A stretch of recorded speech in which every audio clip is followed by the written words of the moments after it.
जय गुरुदेव।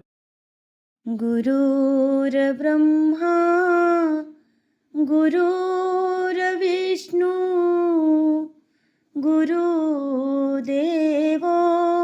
महेश्वरा गुरुर्साक्षात् परब्रह्म तस्मै श्री गुरुवे नमः। तस्मै श्री गुरुवे नमः।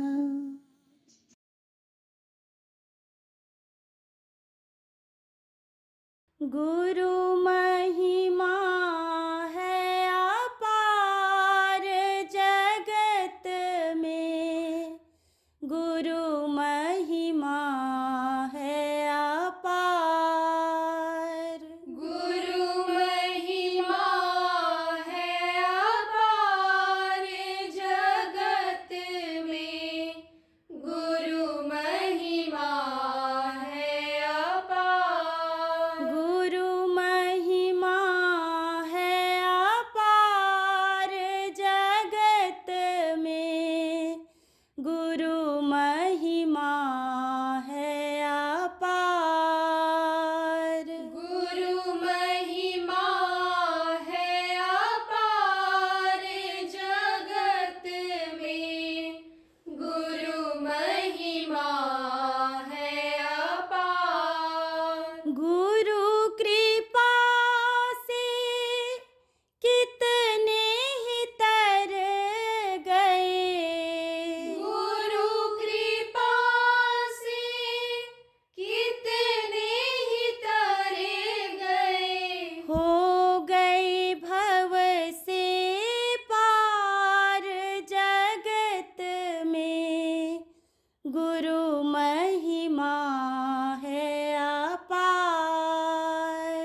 सतगुरु के गुण प्रेम से गाओ, सतगुरु के गुण प्रेम से गाओ।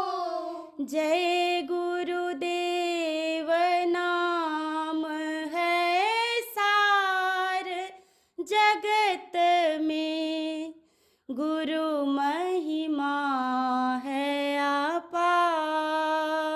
जय गुरुदेव नाम है सार जगत में, गुरु महिमा है अपार। गुरु महिमा है अपार जगत में, गुरु महिमा है अपार। जय गुरुदेव, जय गुरुदेव।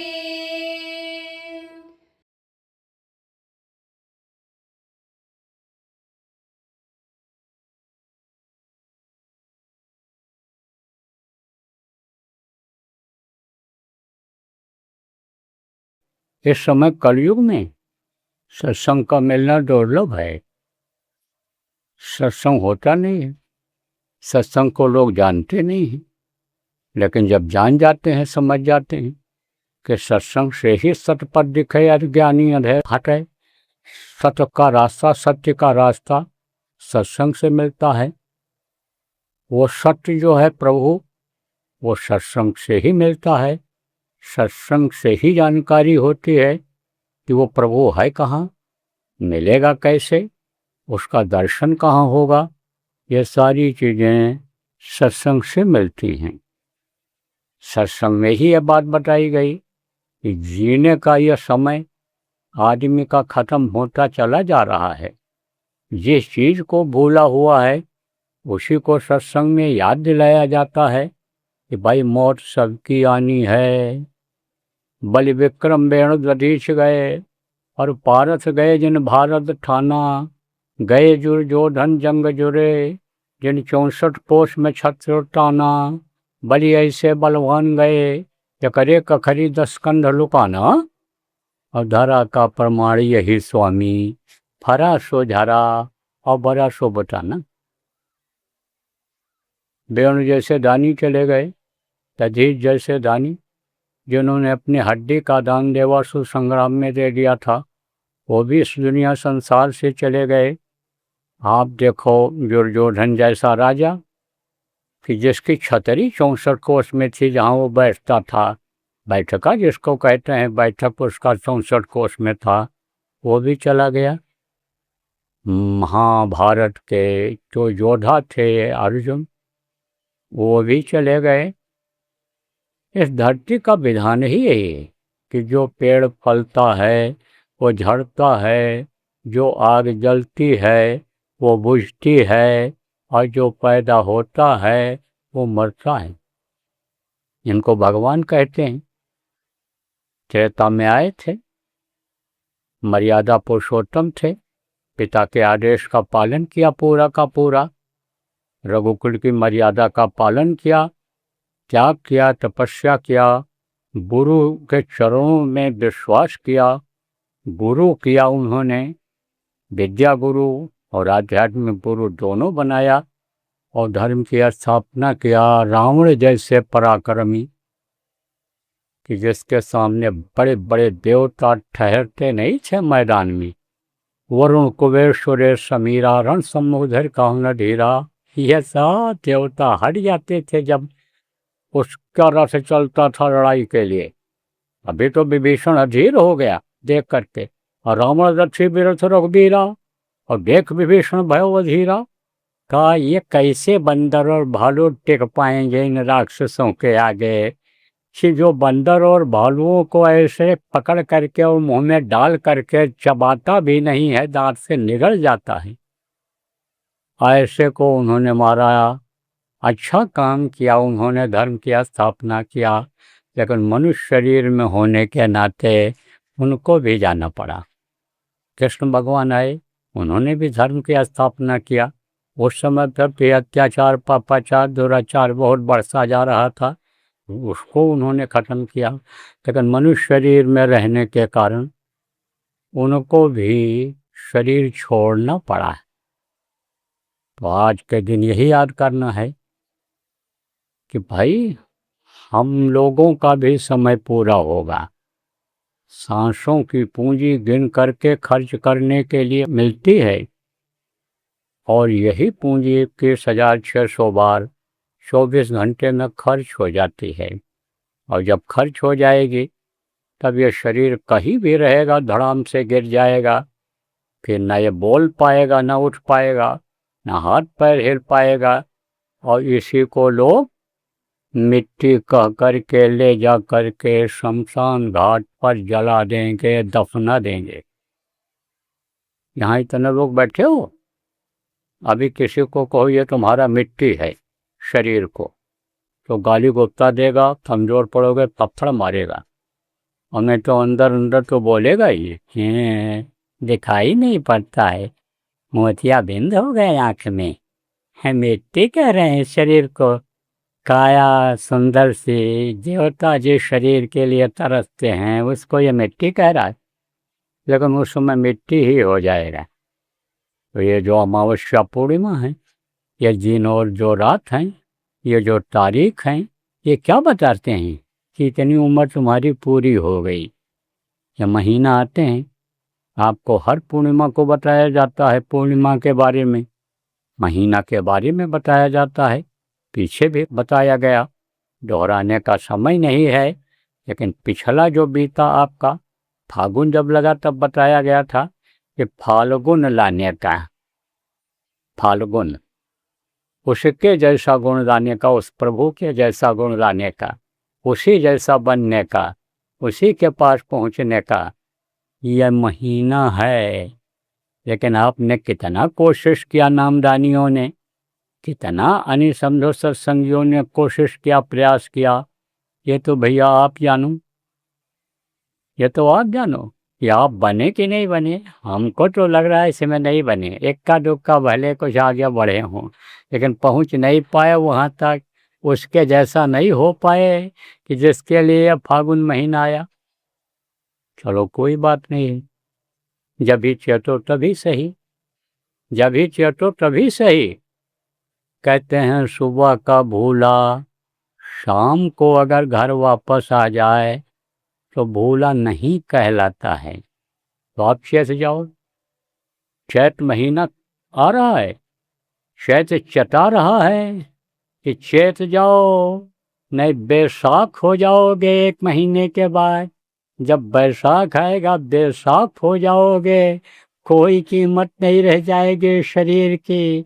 और फिर जेठ में क्या होता है, तपन होती है, गर्मी होती है, और फिर ये शरीर जल जाएगा, तप जाएगा, इसको शमशान घाट पर जला करके लोग राख कर देंगे। ये महीना इसलिए आते हैं, किस लिए कि भगवान का दर्शन करो, प्रभु की प्राप्ति कर लो, अपने आत्मा का कल्याण कर लो। ये शरीर बार बार नहीं मिलने वाला है, कोटि जन्म जब भटका खाया तब यह नर्तन दुर्लभ पाया। करोड़ों जन्मों में भटकने के बाद तब यह मनुष्य शरीर मिला है।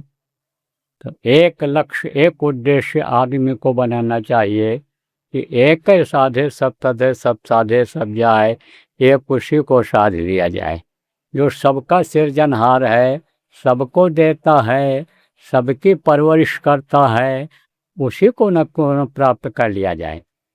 तो वो है कहाँ इस समय?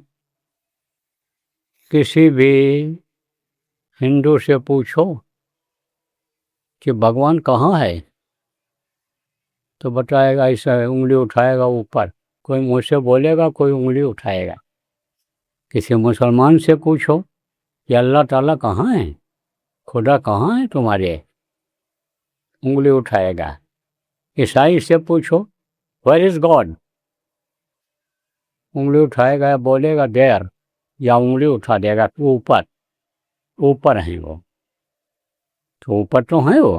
वो यहाँ जैसा आपको इन्हीं सत्संगों में बताया गया 3 दिन के कि जन्म नहीं लेता है, ऊपर है वो, लेकिन वहीं से आवाज़ लगा रहा है, वहीं से आपको बुला रहा है कि आ जाओ मेरे पास, आ जाओ, मैं तुमसे मिलने के लिए बैठा हुआ हूँ, तैयार हूँ, तुम आ जाओ मेरे पास।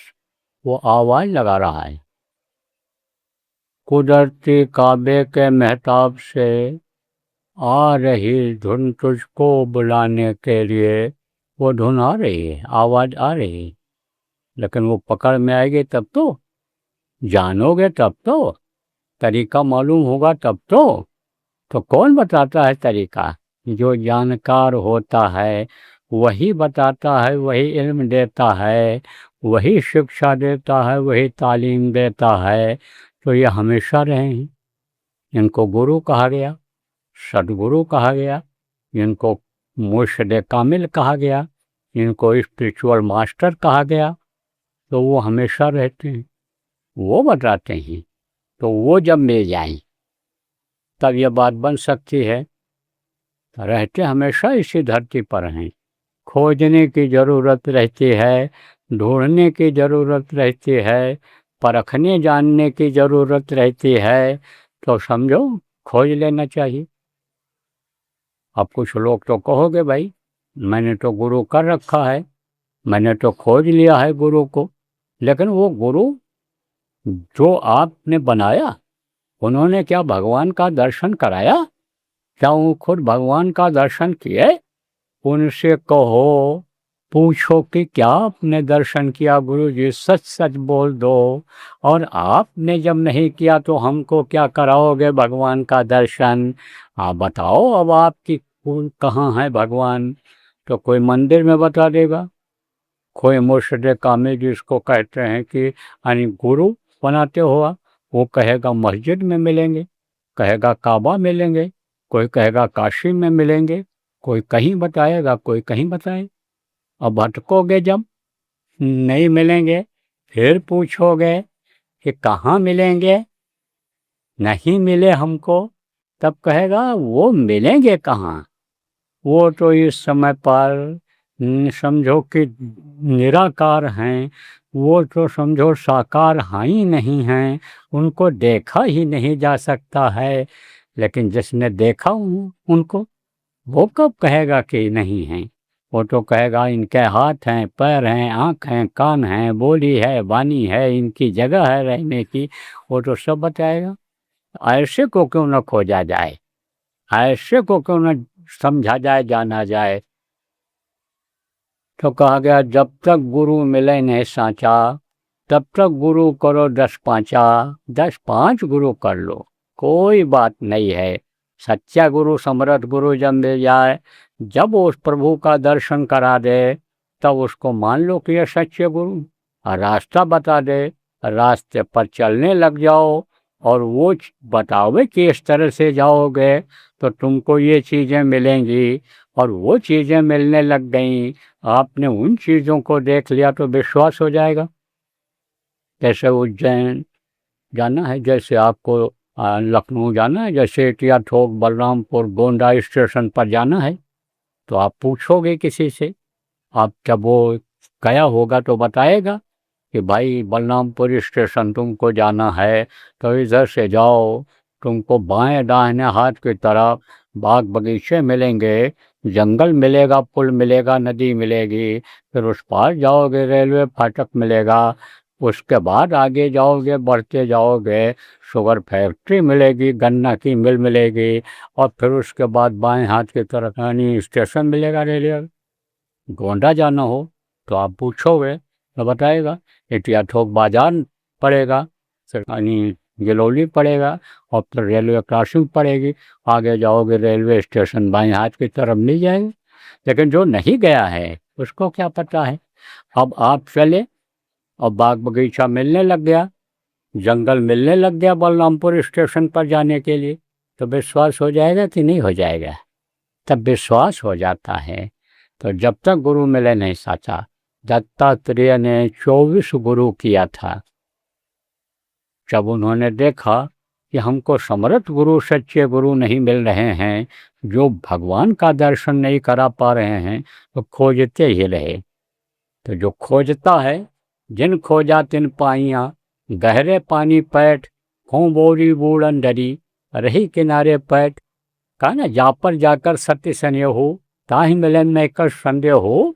जिसकी इच्छा होती है, जिस चीज़ की, अच्छे काम की, कि हम अच्छा काम करें, नेक काम करें, जिसकी इच्छा होती है कि हम गुरु का नाम काम आगे बढ़ावें, उसकी वो इच्छा पूरी हो जाती है, वो पूरी करता है। तो जब मिल गए दत्तात्रेय को समर्थ गुरु, तब उन्होंने खोजना बंद कर दिया। तो मिलेगा कहाँ वो प्रभु, मुझको कहाँ ढूंढो बंदे, मैं तो तेरे पास में। वो तो सब जगह है, सब जगह है। वो स्वामी जी ने कहा ना, सिया राम मैं सब जग जानी, करहूँ प्रणाम जोर योग पानी। सब जगह वो मालिक, मालिक का ही एक पसारा है। कण कण में कहा गया भगवान है, जहाँ भी देखो वहाँ भगवान है।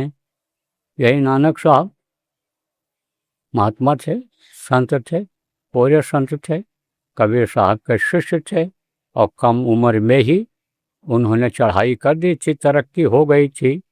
उनको इल्म जब मिल गया, उनको जब तरीका मालूम हो गया भगवान से मिलने का, तो उन्होंने दर्शन कर लिया था। गुरु की दया से उन्होंने दर्शन कर लिया था।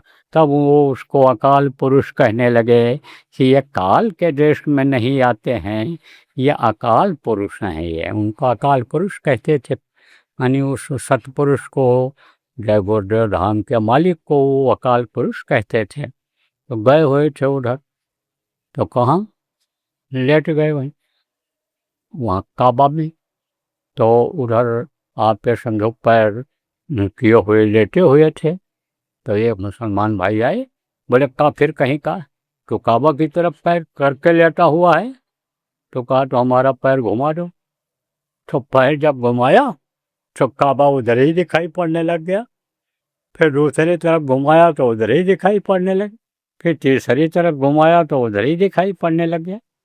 तो सब जगह है, तो कैसे दिखाई पड़ेगा, मिलेगा कैसे। गुरु घर में घर दिखलावें, धुन शब्द 5 बतलावें। जो ध्वन्यात्मक 5 नाम है, उससे जब पुकारोगे उसको, जब उसको याद करोगे, वो रास्ता देंगे आपको आगे जाने का। तब जो है प्रभु इसी मानो मंदिर में दिखाई पड़ेंगे। खुदा का दीदार इसी जिस्मानी मस्जिद में होगा। फकीर ने देखा तभी तो कहा, अल्लाह अल्लाह का मज़ा मुर्शिद के मैखाने में है। दोनों आलम की हकीकत एक पैमाने में है। ना खुदा मंदिर में देखा, ना खुदा मस्जिद में है। और शेख जीरेंद्र से पूछो दिल की आशानी, इसी में मिलता है वो। इसी में आज तक मिला तो मिला, मिलेगा तो इसी में मिलेगा। लेकिन इल्म जब मालूम होगा, तरीका जब मालूम होगा, तो बहुत से लोगों को आपको तरीका मालूम भी हो गया। और हमारे गुरु महाराज जैसे समर्थ गुरु मिले। तो अब अगर नहीं कर पाए आप, तो आपका जीवन ये बेकार चला जाएगा। बस रात गंवाई सोई कर और दिन गंवाया खाए, और ये हीरा जन्म अनमोल मिला, कौड़ी बदले जाए, ये कौड़ी बदले चला जाएगा, कुछ नहीं हाथ आएगा। ये सारी चीज़ें यहीं छूट जाएंगी। यानी क्या लेकर तू आया जग में, क्या लेकर तू जाएगा, सोच समझ ले रे मनमूर्ख, आखिर में पछताएगा। कुछ लेकर आए हो माँ के पेट में से? कुछ नहीं लेकर आए। कोई अटैची बैग लेकर आया? नहीं आया। चाहे राजा का लड़का हो, चाहे महाराजा का हो, सेठ साहूकार का हो, चाहे अमीर पति रंगपति का हो, आप ये समझो सब नंगे पैदा होते हैं, सब नंगे पैदा होते हैं। कोई कपड़ा पहन करके नहीं आता है। और शमशान घाट बेचते समय भी सारा कपड़ा, सारा गहना, सारा जंजीर, सारा अंगूठी जो भी पहने हुए रहता है, आदमी औरत पहने हुए रहती है, उसका उतार लेते हैं, ऐसे नंगे भेज देते हैं एकदम से। तो यहाँ की चीज़ें सब यहीं छोड़ जाएंगी, यहाँ की कोई भी चीज़ नहीं जाएगी। ये तो आपका भ्रम और भूल है कि यह हमारा है, यह हमारा है, यह हमारा है, यह अपना है, यह अपना है, अपना है। सच पूछो तो अपना कुछ यहाँ है ही नहीं। अपना जो कुछ भी है वो कहाँ है? ऊपर में है। अपना मालिक है, अपना प्रभु है, अपना देश है, अपना घर है, अपनी संपत्ति है, अपनी वहाँ का सुंदरता है, अपनी ज़मीन जायदाद जागीर जो भी वहाँ पर है वो अपना है। कुछ दिन के लिए जैसे मुसाफिर खाने में आप बैठते हो फिर आगे बढ़ जाते हो, ऐसे मुसाफिर खाने में समझ लो कि हम बैठे हुए हैं, प्लेटफार्म पर हम लोग बैठे हुए हैं, धर्मशाला में हम ठहरे हुए हैं, हम सराय में ठहरे हुए हैं, समझ लो हम किराए के मकान में ठहरे हुए हैं। एक दिन खाली करना पड़ेगा, तो काया कुटी खाली करना पड़ेगा। अरे मन मुसाफिर निकलना पड़ेगा, एक दिन इसको खाली कर देना पड़ेगा। कुछ साथ में जाए, लेकिन कुछ लाए हो, लेकर तो नहीं जा पाओगे, क्योंकि बहुत पतला सुराख है जिससे ये शरीर को चलाने वाली शक्ति जीवात्मा उतारी गई है, और जिस रास्ते से उतारी गई है उसी रास्ते से यह बाहर निकाल दी जाएगी। तो उस रास्ते से आप इन बाहर के आंखों से देखने वाली चीज़ों को नहीं ले जा सकते हो, लेकिन लेकर आए हो तो कहाँ लेकर आए? मुट्ठी में लेकर आए। ऐसे बच्चा पैदा होता है मुट्ठी बांध कर मुट्ठी पैदा होता है और हाथ पसार करके सब छोड़ करके जाता है। तो मुट्ठी में क्या लाए हो? अर्थ धर्म काम और मोक्ष, चार पदार्थ का चलता थे। मनुष्य शरीर पाने का अर्थ समझो। अर्थ धर्म, धर्म क्या है? जीवों पर दया करो। हर जीव में प्रभु का अंश है, किसी भी जीव को मत सताओ। ये पेड़ पौधे भी हैं, इन पर दया करो, इनको हरा भरा रहने दो। इनको भी काटते हो तो ये आवाज़ करते हैं, समझ लो चिल्लाते हैं। बकरा काटते हो, मुर्गा भैंसा गाय बैल काटते हो तो वो चिल्लाते हैं और रोते हैं। आ गया मत सता गरीब को, और रो देगा जब सुनेगा उसका मालिक, जड़ से खो देगा। कहते हैं ना कि जो अनाथ होता है, जिसका कोई नहीं होता है, उसका वो भगवान होता है, उसका वो खुदा होता है, वो गॉड होता है। तो उससे कोई चीज़ छिपी हुई नहीं है। और अगर ये सोच रहे हो हम एकांत में गलती कर रहे हैं, मार रहे हैं, काट रहे हैं, हिंसा हत्या कर रहे हैं, तो यह भ्रम और भूल है। उसके पास सारा लिखा पढ़ी होता है, और शरीर छूटने के बाद वो सजा देता है, भेज देता है दोजख में, नरक जिसको कहते हैं, डाल देता है। पड़े रहो हजारों वर्ष तक, लाखों वर्ष तक पड़े रहो उसी में, सड़ाते गलाते तपाते, बहुत तकलीफ देते हैं। तो प्रेमियों, जीवों पर दया करो और अपनी इस आत्मा पर भी दया करो। इसको बचाओ नरकों में जाने से, इसको बचाओ फिर कीड़ा मकोड़ा के शरीर में जाने से, इसको बचाओ 9 महीने माँ के पेट के जेल खाने में बंद करने से। मरते समय तकलीफ होती है और पैदा होते समय तकलीफ होती है, उस तकलीफ से आप बचाओ इसको। यही है धर्म, यही है असीला काम। ये काम आपके काम आएगा। बाकी जितना भी काम आप इस समय दुनिया का कर रहे हो, ये कोई भी काम आपके काम आने वाला नहीं है।